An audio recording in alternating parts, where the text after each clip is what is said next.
2024 का लोकसभा चुनाव करीब आते आते बीजेपी जहां अपनी तैयारियों में व्यस्त है तो वहीं विपक्ष भी एक साथ आने के लिए मंथन कर रहा है। लंबी लंबी मुलाकातों का दौर जारी है, मान मनोबल का दौर चला हुआ है।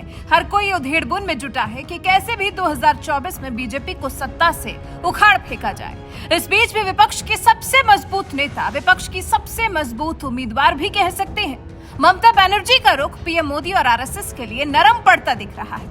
जी, जिन पीएम मोदी को ममता बनर्जी पानी पी पी कर कोसती थी, वही ममता बनर्जी अब पीएम मोदी और आरएसएस की तारीफ में कसीदे पढ़ने लगी है। जो बात राजस्थान के मुख्यमंत्री अशोक गहलोत के गले नहीं उतरी।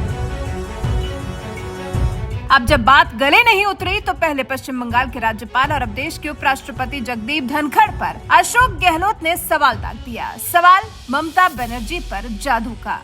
जी, राजस्थान के सीएम अशोक गहलोत ने उपराष्ट्रपति के सम्मान में पहले तो एक आयोजन किया जिसमें राजस्थान सरकार के सभी मंत्रियों और सभी पार्टियों के विधायक शामिल हुए थे। इसी कार्यक्रम में सीएम गहलोत ने धनखड़ से पूछा कि जब तक आप पश्चिम बंगाल के राज्यपाल थे, मुख्यमंत्री और आपकी खूब चर्चा रही। 3 साल में ऐसा दिन नहीं रहा जब आप दोनों की चर्चा नहीं हुई। इसके बाद आपने ऐसा कौन सा जादू किया जो ममता बनर्जी ने आपको चुनाव जितवाने के लिए सांसदों को ही एब्सेंट करवा दिया? जादूगर तो मैं हूं। मैं समझना चाहता हूं कि मुझसे भी बड़ा कोई जादूगर है हिंदुस्तान में। अब जब गहलोत साहब ने सवाल ऐसा पूछा तो फिर जगदीप धनखड़ भी बिना जवाब दिए कैसे रहते? उनके ही सम्मान में समारोह था तो फिर धनखड़ ने भी अशोक गहलोत को काफी सरल भाषा में उनके सवाल का सटीक जवाब दे दिया। उपराष्ट्रपति जगदीप धनखड़ ने कहा, मैंने ममता बनर्जी से कहा कि मैं अब आपके राज्य का राज्यपाल नहीं हूं। आप दिल पर हाथ रखकर सोचिए कि क्या मैंने कोई भी काम संविधान के खिलाफ किया है।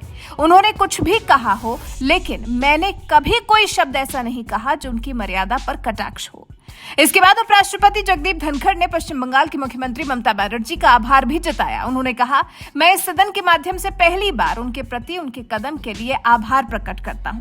दरअसल राजस्थान के सीएम अशोक गहलोत को भी धनखड़ से ऐसा सवाल करने की जरूरत इसलिए पड़ी क्योंकि जब धनखड़ पश्चिम बंगाल के राज्यपाल थे तो ममता बनर्जी और उनमें खूब तू मैं देखने को मिलती थी। धनखड़ ममता बनर्जी पर अराजकता फैलाने का आरोप लगाते थे तो वहीं ममता बनर्जी केंद्र के कहने पर काम करने का आरोप धनखड़ पर लगाती थी।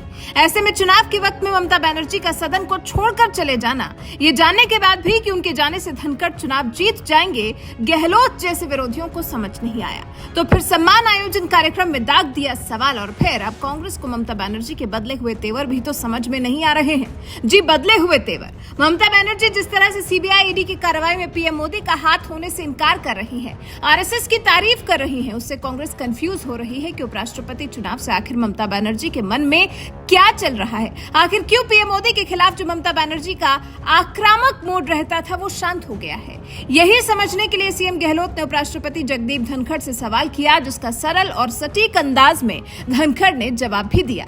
वैसे आपको क्या लगता है, आखिर क्यों बदल गए हैं ममता बनर्जी के तेवर? मोदी को पानी पी पी कर कोसने वाले ममता बनर्जी के मन में आखिर है क्या?